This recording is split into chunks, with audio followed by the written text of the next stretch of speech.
तो monetary policy committee एक बहुत इंपॉर्टेंट टॉपिक है गाइस, और आपको चक्रवर्ती कमेटी भी ध्यान में रखना है कि चक्रवर्ती कमेटी किससे एसोसिएटेड है, तो मॉनेटरी पॉलिसी कमेटी से एसोसिएटेड है।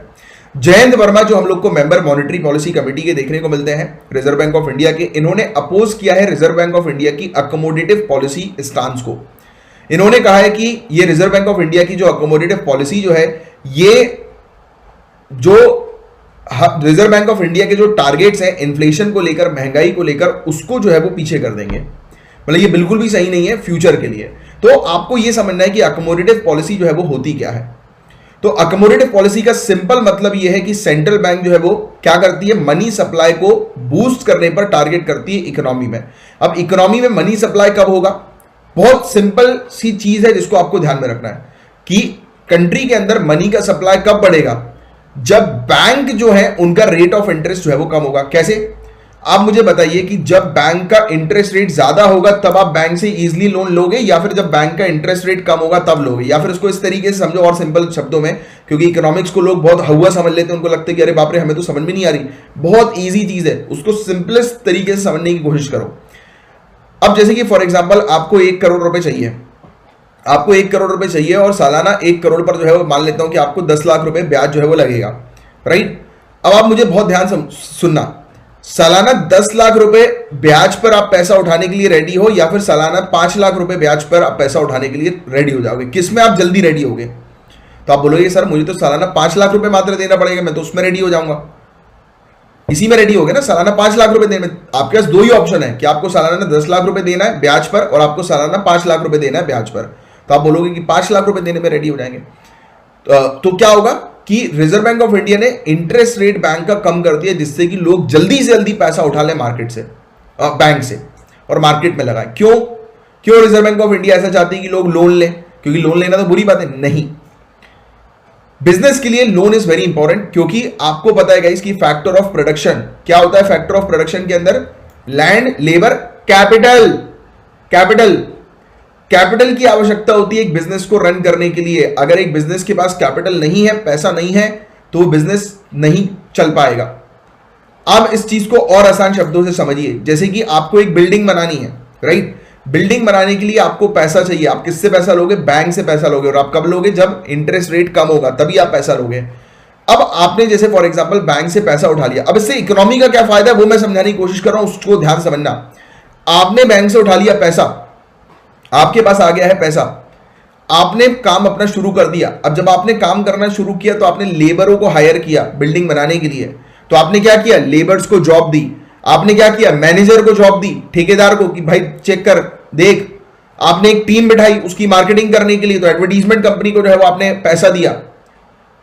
तो आपने बैंक से जो लोन लिया और जो अपने प्रोजेक्ट पे लगाया, अपने प्रोजेक्ट को शुरू किया, तो आप देखिए कि कितने सारे आपको दिखाई दे रहे हैं कि काफी सारे परिवार को खाना मिलता हुआ दिखाई दे रहा है कि नहीं दे रहा? काफी सारे लोगों को पैसा आप दे रहे हो।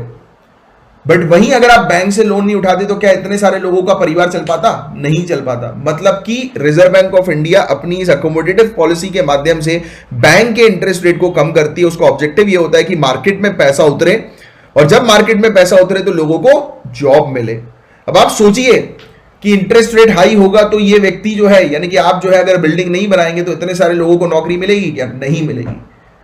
तो this is the thing that you need to understand कि मार्केट में या इकोनॉमी में पैसे का फ्लो क्यों इंपॉर्टेंट होता है। वो इसलिए होता है क्योंकि उससे लोगों को जॉब मिलती है।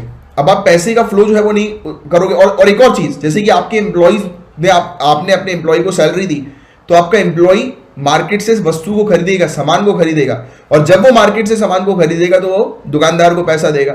दुकानदार के हाथ में पैसा आएगा तो वो अपने वर्कर जो है उनको पैसा देंगे, फिर ये पूरी चेन चलेगी। तो ये इकोनॉमी को अच्छा करने के लिए एक्सपेंडिचर इज वेरी इंपॉर्टेंट। खर्चा करना बहुत जरूरी होता है मार्केट को हेल्दी रखने के लिए। Saving is not important. In developed country आप हमेशा देखेंगे डेवलप्ड कंट्री में कि what people do not save, people invest. आपको भी यही करना है। एक कॉमन मैन जाल में क्यों फंस जाता है? कॉमन मैन सेविंग करके जाल में फंस जाता है।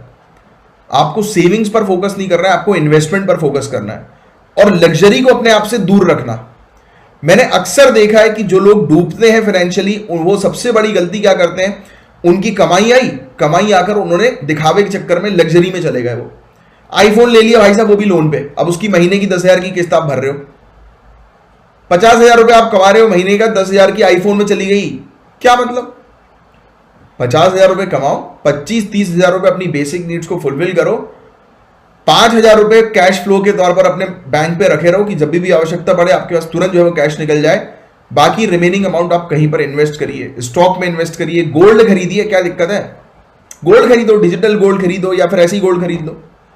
इन्वेस्टमेंट इज वेरी इंपॉर्टेंट, वो चीज हमारे यहां लोग सीखते नहीं। और दूसरी बात, हमेशा एक चीज याद रखना, अगर आपको टैक्स नहीं देना है तो इन्वेस्टमेंट करो। What rich people do, why they become rich? Because they invest all their surplus amount somewhere, कि जिससे कि ना उनको टैक्स देने की आवश्यकता पड़े, क्योंकि टैक्स रिटर्न की बात आए तब वो अपना इन्वेस्टमेंट शो कर दे और इन्वेस्टमेंट उनका ग्रो करे, जिससे कि आगे चल के वो और रिच बनते जाए।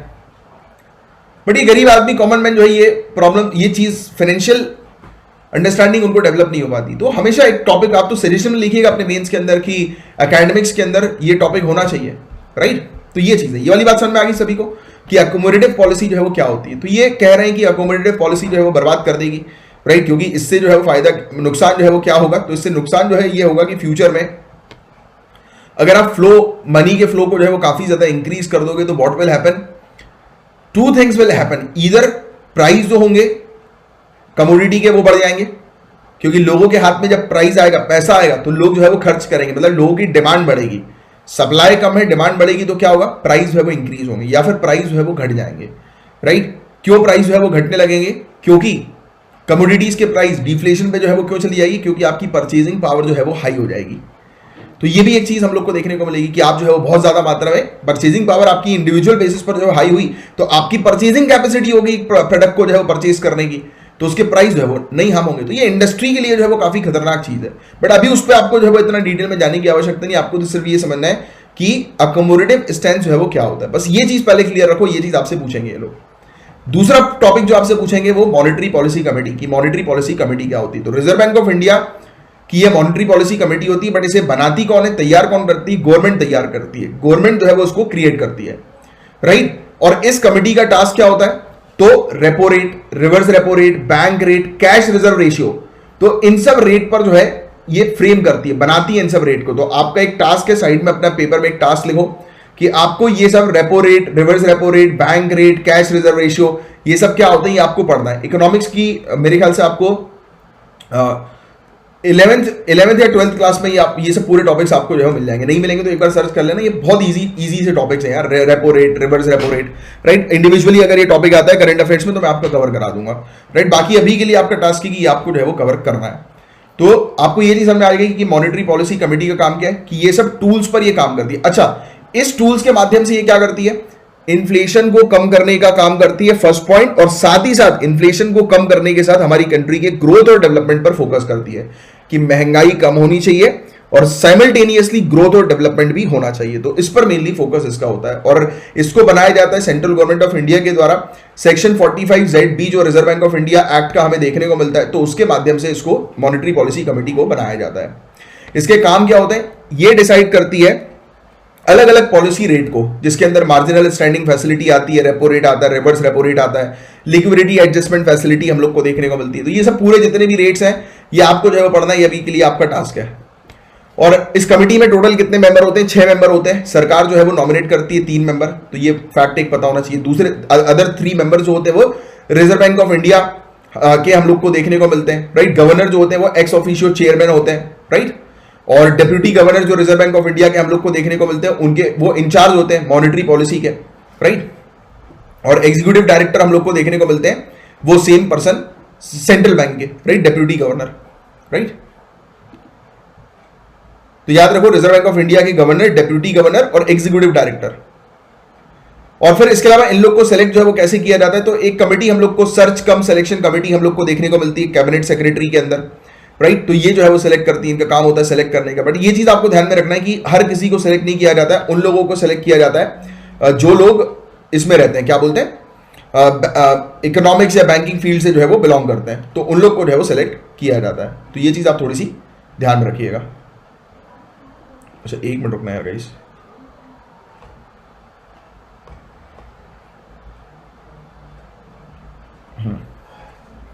चलो, इसके अलावा मेंबर का जो टेन्योर जो होता है वो कितने सालों का होता है, तो 4 साल बस आपको ध्यान में रखना है, और रीअपॉइंटमेंट के लिए एलिजिबल नहीं होते हैं, इनको दोबारा से रीअपॉइंट नहीं किया जाता है। और डिसीजन जो है वो कैसे लिए जाते हैं, तो मेजोरिटी वोट के आधार पर डिसीजन लिए जाते हैं। अच्छा, जो रिजर्व बैंक ऑफ इंडिया के गवर्नर जो होते हैं उनका क्या कोई रोल होता है, तो एक्चुअल में उनका कोई वीटो पावर उनके पास नहीं होती है, बट ये चीज ध्यान में रखना आप कि उनका मेन रोल कब आता है, जब 3-3 वोट्स हो गए, मतलब अगर 6 लोग हैं, अगर इक्वल वोट होगा, 3 लोग जो है वो एक डिसीजन लेना चाहते हैं, 3 लोग अनदर डिसीजन लेना चाहते हैं, तो उस समय क्या होगा, उस समय इनका वोट जो होगा वो कास्टिंग वोट के तौर पर काम करेगा। अगर टाई हो जाता है तो ये कास्टिंग वोट, यानी कि ये फिर जैसा बोलेंगे वैसा होगा, बट इनके पास कोई भी वीटो पावर जो है वो नहीं है, राइट। तो ये चीज आपको ध्यान में रखना। वीटो पावर आपको पता होगा क्या होगा, क्या होती है, कि वीटो पावर का मतलब एक ऐसी पावर हम लोग को देखने को मिलती है कि अगर इस व्यक्ति ने, जैसे फॉर एग्जांपल अगर मान लेते हैं कि रिजर्व बैंक ऑफ इंडिया के गवर्नर के पास वीटो पावर है, तो इन्होंने अगर किसी डिसीजन को लेकर नकार दिया कि यार नहीं ये डिसीजन नहीं लिया जा सकता, तो वो डिसीजन नहीं लिया जाएगा, बस बात खत्म। मतलब यानी कि इनकी नामंजूरी का कोई मतलब वो है, मतलब कि इनकी नामंजूरी, अगर किसी टॉपिक को लेकर इन्होंने मंजूरी नहीं दी तो वो फिर वो टॉपिक बंद हो जाएगा, राइट। तो ये चीज हम लोग को देखने को मिलती है, राइट। और रिजर्व बैंक ऑफ इंडिया की मॉनेटरी पॉलिसी जो है वो क्या है, तो टर्म जो मॉनेटरी पॉलिसी का है रिजर्व बैंक ऑफ इंडिया की के अंदर जो हम लोग को देखने को मिलते हैं, तो ये पॉलिसी बनाते हैं कि हमारी कंट्री की, जो मैंने आपको बताया कि एक तो इन्फ्लेशन रेट, जो महंगाई जो है उसको कम करना है, और साथ ही साथ जीडीपी ग्रोथ को अचीव करना है, वही सेम, बस ये 2 चीज ध्यान रखो। मॉनेटरी पॉलिसी का काम क्या है, महंगाई को कम करना, और किसको देखते हुए, ग्रोथ और डेवलपमेंट को। हमारी जीडीपी बढ़ते रहनी चाहिए और महंगाई कम होती रहनी चाहिए, बट इस प्रकार से कम होनी चाहिए कि जीडीपी पर कोई असर नहीं पड़ना चाहिए, क्योंकि महंगाई हमेशा कम होना इस कंट्री की इकोनॉमी की, अगर हम बात करें, इकोनॉमिक ग्रोथ की बात करें, तो उसके लिए हेल्दी हमेशा नहीं होता है। तो ये वाला पॉइंट भी आप थोड़ा सा ध्यान में रखिएगा, राइट। तो ये चीज है, ये ध्यान में रखना है आपको। और मेन ऑब्जेक्टिव मैंने आपको बता दिया कि प्राइस स्टेबिलिटी को अचीव करना, मेंटेन करना, और किस ऑब्जेक्टिव को ध्यान में रखते हुए, ग्रोथ के ऑब्जेक्टिव को ध्यान में रखते हुए, राइट। और सजेशन भी जो है वो चक्रवर्ती कमेटी ने इसके रिगार्डिंग जो है वो दिया है। तो चक्रवर्ती कमेटी किससे एसोसिएटेड है, तो मॉनेटरी पॉलिसी कमेटी से एसोसिएटेड है, राइट। तो उन्होंने प्राइस स्टेबिलिटी को लेकर, इकोनॉमिक ग्रोथ को लेकर, इक्विटी को लेकर, सोशल जस्टिस को लेकर, राइट, ये भी कहा कि नए फाइनेंशियल इंटरप्राइजेस जो हम लोग को देखने को मिलते हैं, यानी कि आज की डेट में नए नए स्टार्टअप आ रहे हैं जो फाइनेंस की फील्ड से रिलेटेड, जैसे कि फिनटेक की बात कर लें हम लोग, फाइनेंशियल टेक्नोलॉजी स्टार्टअप्स वगैरह की बात करें, तो ये कह रहे हैं कि इनको भी जो है आप मॉनेटरी पॉलिसी के साथ जो है वो कनेक्ट करके रखो, क्योंकि इनका भी क्रूशियल रोल हम लोग को देखने को मिलता है। तो ये इन्होंने भी सजेशन दिए हैं चक्रवर्ती कमेटी ने। और गवर्नमेंट ऑफ इंडिया जो है गाइस, ये एक्सेलरेट करती है जीडीपी की ग्रोथ रेट को, और आरबीआई का काम जो होता है वो इन्फ्लेशन को डाउन करने का होता है। अब यहां पर ये चीज बहुत इंपॉर्टेंट है आपके लिए, स्टार मार्कर चीज। गवर्नमेंट ऑफ इंडिया का क्या काम है, गवर्नमेंट ऑफ इंडिया का काम है जीडीपी बढ़ती रहनी चाहिए, राइट। हमारी कंट्री की जीडीपी ग्रो करनी चाहिए, तो ये इसके लिए इनके मेंबर्स काम करेंगे। और आरबीआई के मेंबर किसके लिए काम करेंगे, इन्फ्लेशन को घटाने के लिए काम करेंगे, इन्फ्लेशन को कम करने के लिए, महंगाई को कम करने के लिए काम करेंगे, मुद्रा फीसदी को कम करने के लिए काम करेंगे। तो ये चीज आप थोड़ा सा ध्यान में रखिएगा, राइट। और इनका मेन ऑब्जेक्टिव मैंने आपको बता ही दिया कि इंटरेस्ट रेट जो है उसको मतलब वो रखना है, आइडियल जो है वो रखना है। और आज की डेट में अगर इन्फ्लेशन की अगर हम लोग बात करें, तो इन्फ्लेशन जो है उसका टारगेट क्या है, 4 ± 2। तो ये वाली चीज भी आप थोड़ा सा ध्यान रखना है कि इन्फ्लेशन का आज की डेट में हमारा टारगेट है 4 ± 2। तो ये एक एक्स्ट्रा चीज है जो अलग से जो है आप लिख लीजिए। और मॉनेटरी पॉलिसी इंस्ट्रूमेंट जो है वो क्या है और ये मैनेज कैसे की जाती है, तो मॉनेटरी पॉलिसी इंस्ट्रूमेंट जो है वो 2 प्रकार की हमें देखने को मिलती है, एक क्वालिटेटिव होती है और एक क्वांटिटेटिव हम लोग को नजर आती है। अब इसमें उतना जाने की जरूरत नहीं है। अब जैसे कि क्वांटिटेटिव इंस्ट्रूमेंट के अंदर हम लोग को ओएमओ, ओपन मार्केट ऑपरेशन देखने को मिलता है, bank rate, repo rate, reverse repo rate, cash reserve ratio, statutory. तो ये क्या है, क्वांटिटेटिव टर्म्स में ये चीजों को मेजर करता है। क्वालिटेटिव टर्म्स की अगर हम बात करें तो कई बार हम लोग को देखने को मिलता है कि जैसे फॉर एग्जाम्पल कि किसी सेक्टर को हमें बूस्ट करना है, राइट, जैसे एग्रीकल्चर सेक्टर, तो वहां उस सेक्टर को हमें बूस्ट करना है, तो जो लोन जो है वो इजीली फार्मर्स को मिल सके, तो उस तरीके से अपने डायरेक्शन दे देती है आरबीआई, तो वो उस तरीके से डाइवर्ट कर देती है, तो उसको क्वालिटेटिव इंस्ट्रूमेंट जो है वो कहते हैं, राइट, जो बैंकिंग सिस्टम के अंदर आरबीआई के अंदर हम लोग को नजर आते हैं, राइट। तो ये कुछ फैक्ट है गाइस, पूरी फैक्चुअल टॉपिक था ये, जिसको आपको बस थोड़ा सा ध्यान में रखना है। और कंसेप्चुअल इकोनॉमिक्स टर्म में आपको ये ध्यान में रखना है कि जो अभी हमने अकोमोडेटिव स्टैंस के बारे में जो डिस्कस किया कि वो है क्या, तो उसमें सिर्फ आपका अपना कंसेप्ट जो है वो रखना है। और इकोनॉमिक्स बहुत इजी टॉपिक है, बट उसको बेसिक से आप पढ़ोगे ना तो आपको बहुत आसानी से पूरी चीज जो है वो क्लियर हो जाएंगी, क्रिस्टल क्लियर, राइट।